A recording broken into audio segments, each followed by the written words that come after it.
Hello everybody, my name is Brian Burnham. This is Module 7, Family Involvement. I wasn't sure if we needed to have our faces on this presentation or not, so I've got it where it should pop up. The way everything is laid out, I'm going to cover up some words, so I'll try to move my face around as best I can. I apologize on the front end. But the main characters of this mini case study in this vignette was, obviously we have Joel Pham, who's an Asian American student whose heritage and family cultures are Vietnamese. Mrs. Pham, is Joel's mother. She works for a local printing company that encourages its employees to do volunteer work.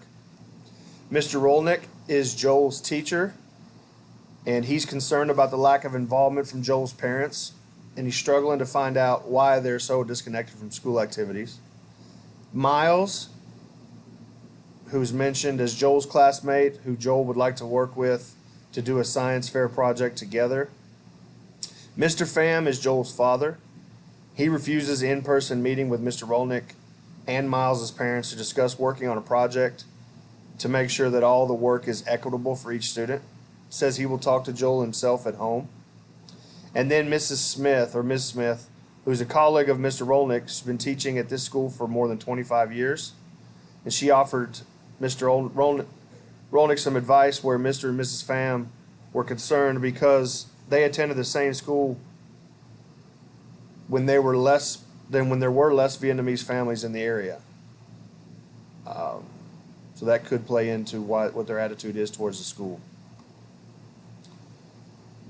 All right, situation, issues, problems, and concerns. The situation, as I mentioned, Mr. Rolnick is a very involved teacher who understands the value of parental participation in a student's education, growth, and development. One of his students, Joel, has parents who have gone out of their way to avoid communication with the school outside of reliably attending parent-teacher conferences when the school has them.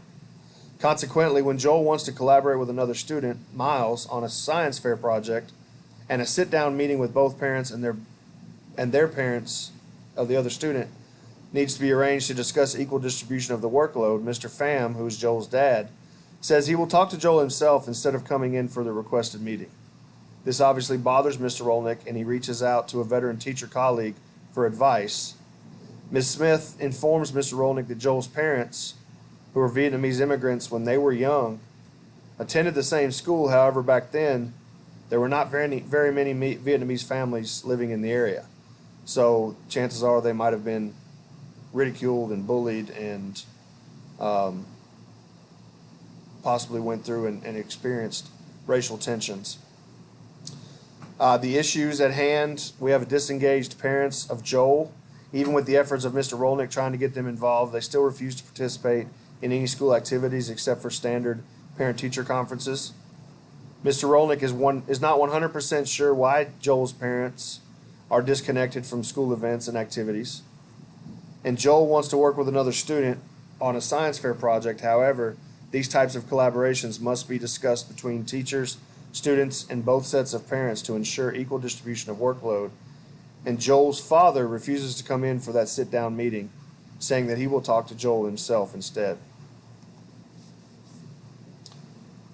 Problems that I see, obviously there must be a reason why Mr. and Mrs. Pham, who are Joel's parents, are so adamant about not engaging with school when opportunities present themselves.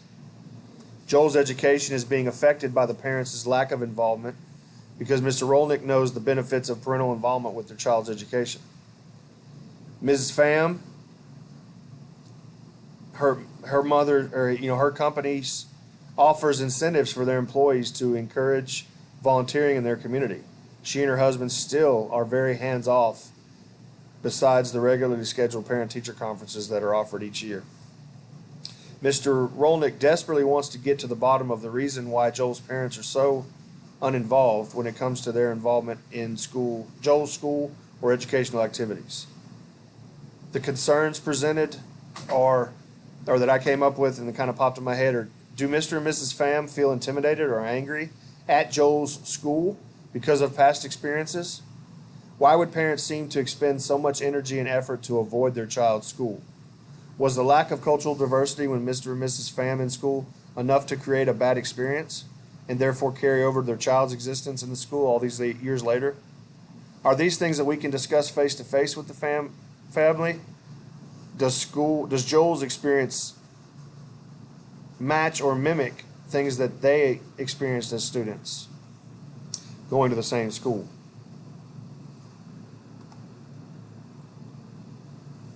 Questions posed in the case study. Question 1 was, what other factors might be keeping them from volunteering?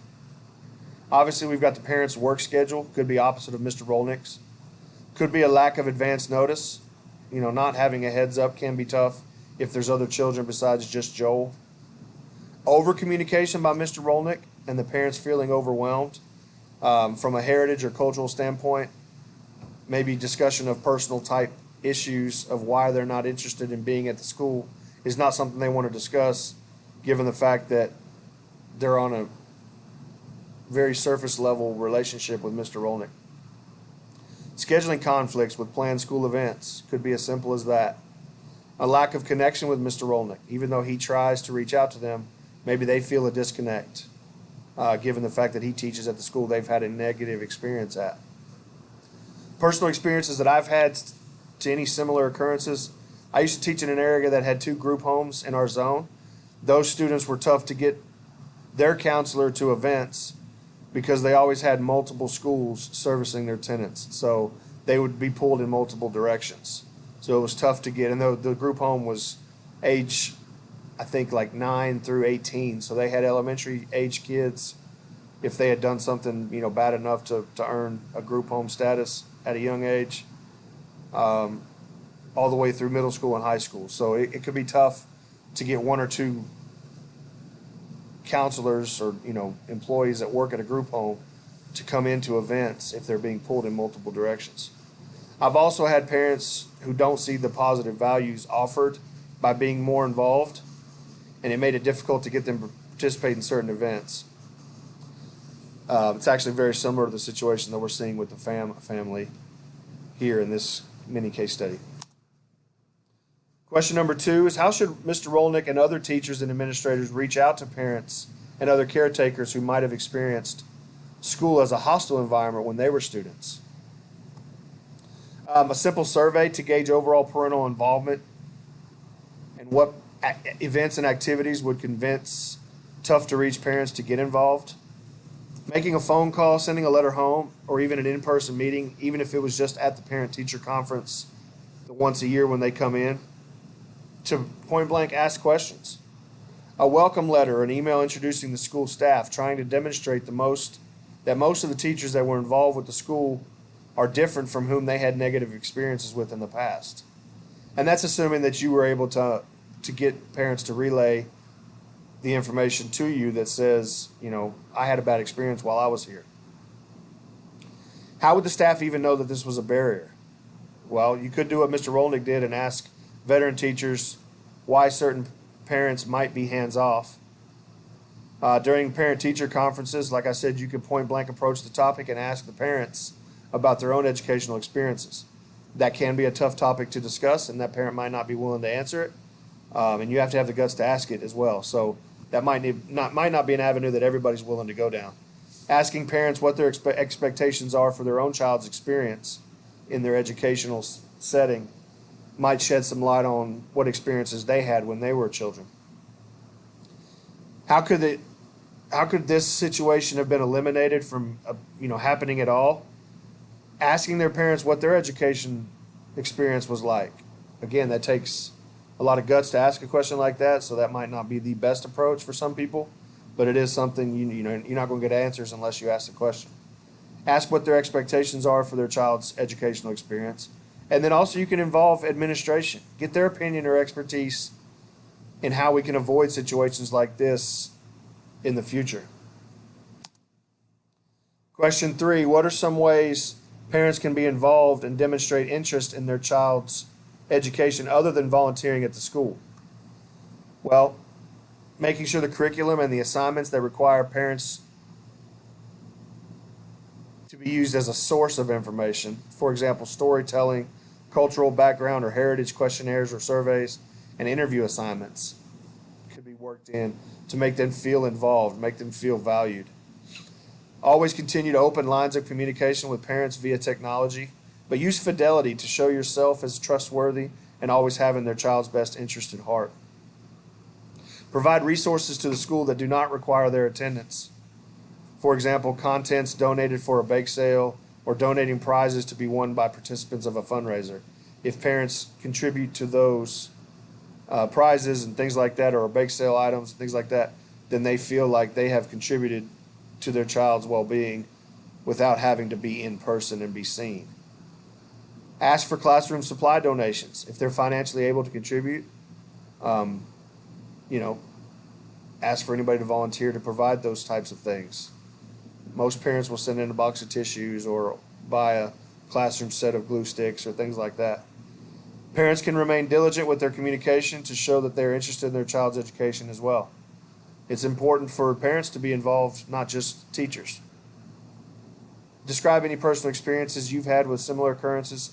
I've had parents donate big ticket items. For example, we had a washer and dryer donated to our comprehensive development classroom and functional needs, that they wanted to show their allegiance to what we were doing in the classroom and show that they supported what we were doing. That was a big deal because it's such an expensive purchase.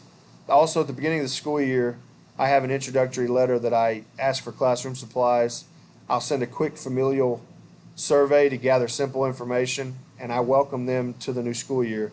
And then the type of participation level that I get from that survey or that letter home allows me to see which parents I might need to focus more on than others to get them involved in their child's education. So these are all things that I've done in the past or that we've seen and this mini case study demonstrated. I appreciate your attention.